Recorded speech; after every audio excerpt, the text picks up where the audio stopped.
want you to picture something. If you're running a nonprofit, you're probably living this. You are doing the work, right? You're on the ground. You're seeing the impact. It's real. It's gritty. Totally. But when you try to explain that work to someone on the outside, a donor, a volunteer, it feels like you're just shouting into the void. It's the black box problem. Yeah. People see money go in, and then maybe they see a nice photo in an annual report come out. But the middle part. The messy part. Yeah. The actual decision-making. It's completely invisible. And, that's where the trust gap really forms. Exactly. And the old way to fix that was, what, a glossy brochure, a perfectly produced gala video. Polish. Yeah. We tried to solve it with polish. Yeah. But what the research is showing now is that people don't actually want polish anymore. Yeah. They want proximity. They want proof. And that really gets to the core of what we're talking about today. It's this idea of using a video podcast not as content, but as a relationship engine. That's the key distinction. Because if you tell your board, we need a YouTube channel, they would roll their eyes. Oh, for sure. Great. Another thing for the intern to do. Exactly. But if you frame it as market-facing infrastructure that closes the trust gap, that's a very different conversation. It's based on this psychological idea called the mere exposure effect. Okay, so break that down. Because NPOs are so used to thinking in terms of persuasion. The big pitch, the grant proposal. Right, which is exhausting for everyone. The mere exposure effect basically says that familiarity builds trust. We instinctively trust things we see and hear often. So it's not about going viral, it's just about being present. It's about being present, week after week, letting people hear your voice, see your face, and watch you think. You stop being a stranger asking for money, and you become a familiar, credible expert. But, and this is the big, but that only works if you can actually keep it up. And that's where most nonprofits fall off a cliff. 100%. Yeah. The intention is there, but the capacity is not. And that's something I want to flag for you listening. If you're thinking, I don't have the staff for this, just hold that thought. Because a huge part of this model, and this is where partners like Tim Africa really come in, is about separating the talent from the infrastructure. Right. Your executive director needs to be the talent.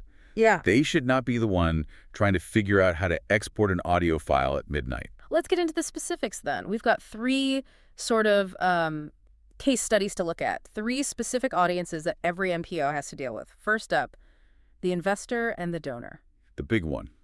Okay, so put yourself in the shoes of a major donor. They are essentially risk managers. They want to know that their money is not going into a black hole. They want confidence in the leadership. They want confidence. But they usually only get a peek at that once a year in a report. So let's imagine an NPO that works in, say, agricultural development. Okay, complex stuff. Supply chains, weather patterns. Right. Now, what if that donor gets a video update every 2 weeks? Not asking for money, just the director on the ground, explaining how a new government policy is shifting their strategy. So they see the thinking process. They see the thinking process in real time. It creates what we call visible cadence. The donor feels like they're riding along with you. They feel like an insider. And insiders feel safer. They trust you more. So when you do come back to ask for that grant renewal, you don't have to start from scratch. The trust is already there. That's huge.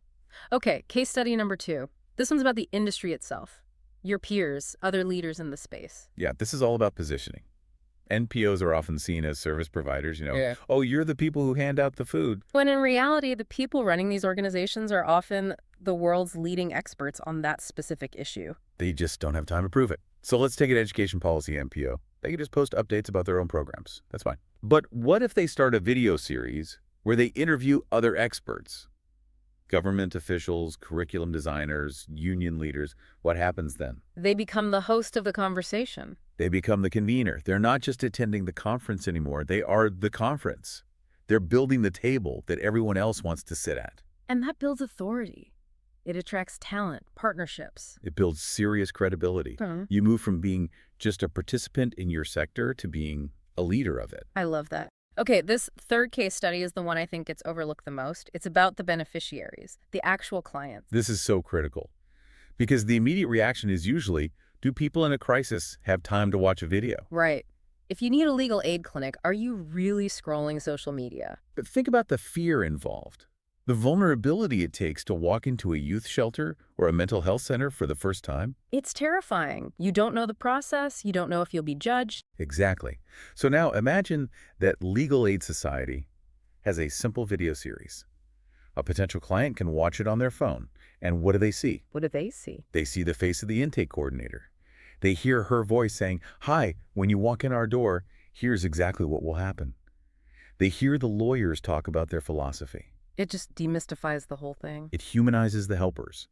The client arrives, feeling safer, feeling like they already know you. You're actually lowering the barrier to access your own services. It becomes part of the mission itself. That's incredibly powerful. But okay, reality check. We've laid out these 3 amazing benefits.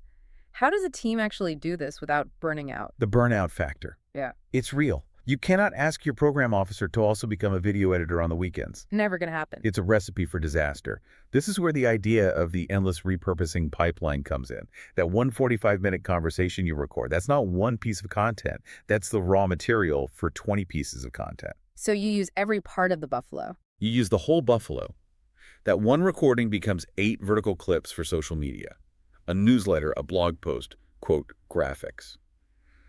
The executive director just has to show up and be smart for an hour. And then a machine takes over. A system takes over. And that system, that's the infrastructure. That is the specific workflow support that a partner like Tim Africa is built around. They ensure the production and all the outputs are repeatable so the NPO staff can stay focused on their actual mission. So you're not waking up every morning thinking, what do I post today? The system feeds you. And that consistency is what builds the familiarity we talked about at the start. Okay, last piece of the puzzle then. Metrics. How do you prove to a board that this is actually working? Because views isn't going to cut it. Views is a vanity metric. It's Soul's gold. We have to look at things like time spent. If someone listens to your 20-minute breakdown of a water sanitation project, That's a qualified lead. that is an incredibly engaged human. That's a real metric. And you also need to track decision influence. You need dashboards that show you, hey, that episode we did on youth unemployment, it led to a 15% spike in inquiries on our volunteer page. So you connect the content to an actual action. You connect the content to an outcome. And that performance marketing layer, that's another part of the infrastructure a partner like Tim Africa brings. They don't just make the thing, they track if the thing worked. So if someone listening is sold on this, what's the first step? Don't go out and build a studio, I'm guessing. Please don't, no. The idea is a pilot season, just like a TV show. Commit to a clean 6-episode pilot. Lower the stakes, keep the standards high. Exactly. You map out your topics, you do a remote video-first recording, you get a repurposing pack for each episode, and you distribute it. It's a contained experiment. I love that. Okay, before we wrap, let's give everyone a concrete idea for their first episode. The hook. The hook is always the reality check. The reality check. Title it, What People Get Wrong About Your Cause. Oh, that's good. It's instantly provocative. You challenge a common assumption. You talk about the real risks, what good execution actually looks like. You're not pitching, you're teaching. You're inviting them into the complexity. You're showing them you're the expert. And that's the final argument, isn't it? Yeah. The question isn't, do video podcasts work? The question is, does your nonprofit want to be the most familiar, trusted voice in your space? Or do you want to keep explaining who you are from scratch every single time? That's the choice. Attention builds familiarity. Familiarity builds trust. And trust is what drives every important decision. It's that simple. I think that is the perfect place to leave it. If you're listening and you get the strategy, but you know you don't have the internal engine to make it happen, that is literally what a partner like Tim Africa is for. They provide that whole supply chain, the production, the repurposing, the distribution, so you can stay focused on the mission. You can see exactly how they do it on their website. It's tim.africa. That's tim.africa.africa. And their podcast hub is pod.tim.africa. And definitely find them on social media. It's at tim.africa on Instagram and TikTok, or at tim.africa on Facebook. You can actually see the repurposed clips in action. Go check it out. See if it makes sense for your mission. Thanks so much for listening. We'll catch you next time. Tip pitches, here we go. Ideas fast, fast, your flow. Catch the vibe, catch the spark. Light it up, ignite the dark. Tip pitches, with a big idea, switches. Podcasters, turn to the marketing riches. Plug it in, turn it loud. Build your brand, make it proud. Pitch it high, pitch it sweet. Performance game, can't be beat. Tip pitches, with a big idea, switches. Podcasters, turn to the marketing